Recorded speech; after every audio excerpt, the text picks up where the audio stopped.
So my wife's reading this romance novel, Assistant to the Villain. And in this book, essentially, the lead female character works, she's the assistant to a villain, and it's obvious that there's sexual attraction there. He's not so chaotically evil that he hurts her, but he is dangerous, but that danger is just pointed at other people. And he's hot. And it's weird because this kind of stuff is being written about in books, right? We don't see books written about, hey, your neighbor Sheldon next door that wears a pocket protector and he respects you a lot. And yet, so many guys in society pride themselves on being different than the other guys and guys that are going to treat you right and that kind of a thing. So I kind of have a unique take on why women like bad boys. I know this subject's been kicked around a lot, but think about it from this perspective. So in society, we have what's called the Overton window. It's the approved box of societal thinking. And this box can be really useful, right? Like back in the day, it was appropriate to be racist.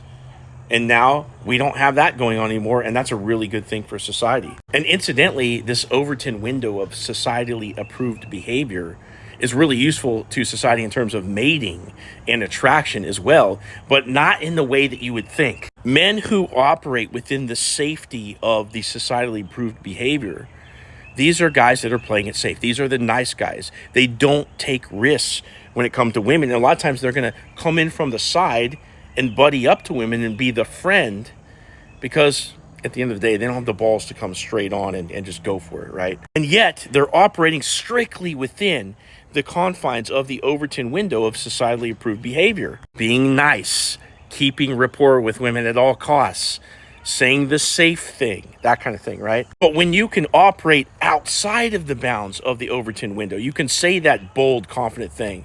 You can be direct and you can just kind of throw caution to the wind and say whatever you want and not really care about somebody else's perception about you. That's a lot more risky and dangerous behavior, right?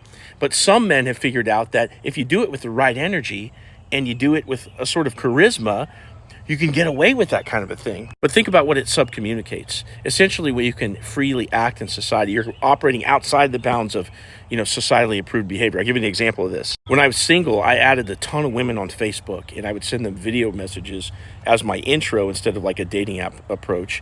And I met a ton of girls. I hooked up with a lot of girls like that, and I ultimately met my wife like that. How many people called that creepy?